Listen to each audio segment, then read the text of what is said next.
Hey, what's up? Mark here from the Backpacking Gear Nut, and today I want to talk about the tent that I'm using. That tent that's over there is the Outdoor Vitals Fortius one-person tent.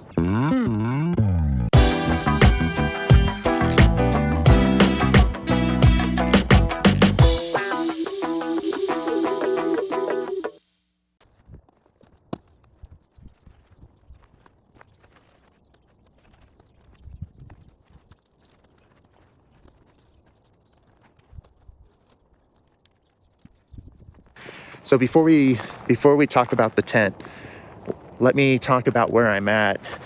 I am up on the PCT. The sun just now came up over that ridge and is blinding me, but it's gorgeous out here. So I want to show you where I picked for my camping spot because I really like this spot. And during the rainy season, you can't camp here because water will gather here and create like a puddle around in there.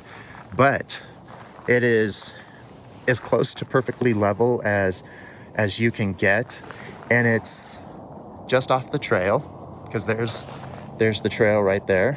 It's just off the trail, but it's a little bit secluded. So when you come back here, you'll see that I'm kind of down a little bit, and it gives me a little bit of privacy, which is nice. And like I said, because there's water in here, this area always stays really smooth, and there's like no rocks and stuff in here for the most part, just little pieces of bark, and I kind of just swept those out of the way for the tent. Let's get into this tent. Now, I've had this tent for like a year and a half. I bought it when it first came out, and you'll see a video up that I made that was, it was kind of hokey and crappy, but it was earlier on in the channel, and I showed my first impressions, and so you can look at that if you want. But I want to get into why I think this tent is a good value and would probably be good for a lot of people who are looking for a trekking pole tent. And so let's kind of start through some of those things. Now, after all the use I have had with this tent, other than being dirty, is in perfect condition. The way they've created all these tie-out points, it works wonderfully. Now, you see I have a bunch of extra tie-out points. I didn't just use the basic ones. And the reason for that is I wanted to make sure that because of the wind last night, that it had a little bit of extra support. I ended up really not needing it. Now, the center ones that you see come off of the left and the right side, those ones I put up every time. And with A-frame style trekking pole tents, if you pull on this area right here, it actually gives you more volume of space. Now, you can do another thing that I really don't need to do with this tent, and that is you can put a branch under it so that it pulls up like this, and then that will actually kind of give you even more space if you really need it. But I am a big guy, and I have not had any trouble with space in there just doing it this way. So, and I've tried it the other way, and I don't notice a difference really. So this is the back side of the tent, and what you'll see is there's this huge, it's not a vestibule because you don't really have, I guess it's technically a vestibule, but it's not kind of a regular vestibule because you don't have access to it from inside the tent. But because it comes out so far from the tent, you get no splashback, but you have this space that is probably about 12 inches that allows a tremendous amount of airflow and ventilation, which it actually is really important when you have these kind of tents, because you don't want all of the condensation. Airflow will actually help the condensation to not stick to the material. Now, a lot of people don't like the idea of a lot of the trekking pole tents because they are single walled, at least for the roof. And they, if you get used to it, it's not a big deal. Here is a look at kind of the inside of the tent. It's got a huge vestibule. And that vestibule, I can put all kinds of stuff in it. I even put my chair in it while I'm sleeping. Now, my food bag's here, and just so you know, I'm not staying where I'm at, so I'm gonna be leaving after I'm done filming. So those of you who go, oh, you're not supposed to have your food bag close to your tent. It was not close to my tent last night. It was a proper distance, and it was tied to the proper size tree for an earth sack. So the inside is huge. So I kept my pillow and all my stuff in here just so you could see. You can see that down at the end, I'm not even really coming close to any of this. This is only just like this because I need to tighten up the line a little bit, but there's a huge amount of space between this and here, and I sleep really well this way. And the other thing is when I do get condensation, you'll see down here at the foot end, the mesh down there, it actually rolls down the rain fly, and it gathers in that mesh area that's kind of shaped like a little shelf, like here, and it just drips through that instead of getting me wet. You get a pocket, and that is the only pocket. Now, I just tied a piece of line up here because I hang my glasses and all sorts of things from there at night, so I have easy access to them. But here's the bathtub floor. Now, what you can see is I do not have any protection under this, and I've been using this for 1.5 years. I have been on the snow with this tent. You'll see in other videos, I've been on the snow with this tent. I've pitched it on granite rocks, and you go, well, how are you supposed to stake it out? You use rocks and other things. There's a technique, and it works really well. I've never gotten to a place where I can't actually pitch my tent.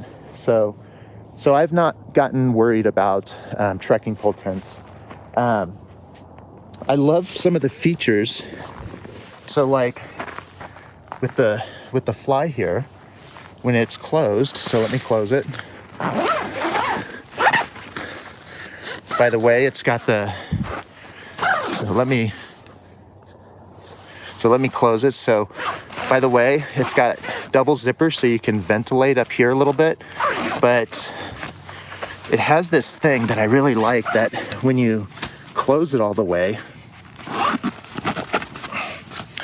there we go. It's got all the Velcro to keep all the stuff. So I can unhook this part right here because it still has this line, and there's a little eye loop right there, and I can actually take, and it's hard to do this with the camera, but I can actually take and slide it up to whatever height I want it. And now you still get some protection from the elements, but you can have a lot more ventilation if you need it. I can always just open up both of the doors in order to just really have it wide open. But anyway, so that's kind of a neat feature. Now, this tent, so let me clip this. Easy peasy. This tent, I will put up the dimensions of it because I don't actually know them by heart out here. But this tent is spacious. This is the one-person Fortuis tent, and I have plenty of room in there. I'm 6'1", and I'm not a small guy. I'm not skinny. There's something else that I want to talk about that makes this one-person tent really nice in my opinion, and that is the use of the 2 trekking poles. Most one-person trekking pole tents that I've run into, with the exception of the Durston or something like that, has always been 1 trekking pole, and you end up not having a lot of volume of headroom inside, whereas with the 2 trekking pole design, you actually have a lot of volume of headroom inside, which is really nice. I can sit up, I can sit down. I'm not hitting my head on the fly or anything. And when I'm sitting in there, I have plenty of clearance, so I don't have to worry. Now, this, let's see if I can get to the side so you can see this. Now, if you look, one trekking pole is taller than the other. And because of this design, if it rains, it sheds water backwards like this, which is nice. I'm not saying you don't get some out here, but at least coming off the tent, it tends to want to shed towards the back. The other thing is, I feel like it's more stable that way in the wind. I'm not all knowing about all the geometry and everything, but it just seems to really work well when it comes to angles for the wind. The other thing that I like is this. So I was trying to think about how to say this. So this tent right here, I love it when I have to sleep on the snow. And people might go, well, why don't you use a freestanding tent for sleeping on the snow? I haven't found a tent that I've used in bad conditions that I feel as secure in as this tent. Now, because this is nylon material, you'll see some sagging when it rains and gets wet, but it's never been so much that I can't manage it. So I haven't had a problem with that. I realize there's other materials out there that will not sag, or at least as much. But for me, it's not really been a big issue. I've never had the tent wet through. I love how they were able to keep this tent at 1.5 pounds and keep the price at a reasonable price for 1.5 pound tent. Usually when you hear about like 1.5 pound tents, you're usually looking at like Dyneema tents that are $500, $600, $700. This tent is much more accessible for its price than Dyneema tents. So if you get the Durston tent that's made of polyester blend fabric, yes, it's not going to stretch as much, but it's also not as light as this tent. It's a little bit heavier, and it's in about the same price range, which is great. But the Durston tent, you kind of take up a huge footprint, but look at the footprint here. It's just about what the space is. The one-person Durston tent does take up more space, and sometimes when you're backpacking, space is a premium. So I have made myself in the business of testing as much variety of equipment as I can. So I have come to realize there's a lot of great tents out there. There's nothing wrong with the Durston tent. This video is not to say one is better than the other. It's to let people know about this tent. So if this is something they're interested in. Now this tent is a survivor. I have not put a single hole in this tent yet. And that's not abnormal for me because I tend to actually take care of my stuff. But this tent, I never use a ground cloth, and I have never put a hole through the floor.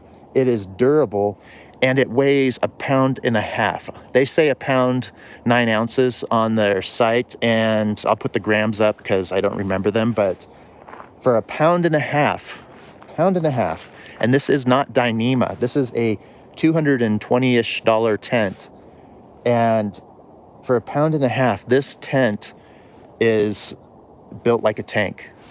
And I always want that. I want to be able to count on it, because when you're out here in the wilderness, a lot of people don't think about this, but you don't usually have like easy access to medical help and things like that. They might have to bring a helicopter in to get you, or things like that. And you can see other channels where people have had to push their SOS button and a helicopter comes, gets them. It can take hours. And it's not because they're not hustling. It's just, it's not a quick process. You want to have something out there, your tent. your quilt or sleeping bag, you want to have stuff that is going to protect your life from the elements. And I feel strongly about this tent with my security. After all my use with it, I don't feel like I wasted my money on this. Now, I actually bought this tent myself. There are items that Outdoor Vital has given to me, but I've been using Outdoor Vital stuff for years. Before I was I'm still a small YouTuber, but before I was a YouTuber that got enough attention that I could get free samples to test, you see stuff about their founder, Tyson. I've never actually talked to him yet, but you see stuff where he's actually like out there using this stuff. He is in the business actually around the day-to-day operations. They have so much team building time together as they go out and backpack together and do outdoor activities together, that they function really well as a coherent unit. I'm not saying that there aren't other great tents. I'm saying that this tent has been great for me. So I hope that helps, and there will be links in the description below, and please hit that like and subscribe. And other than that, I'll see you on the next one.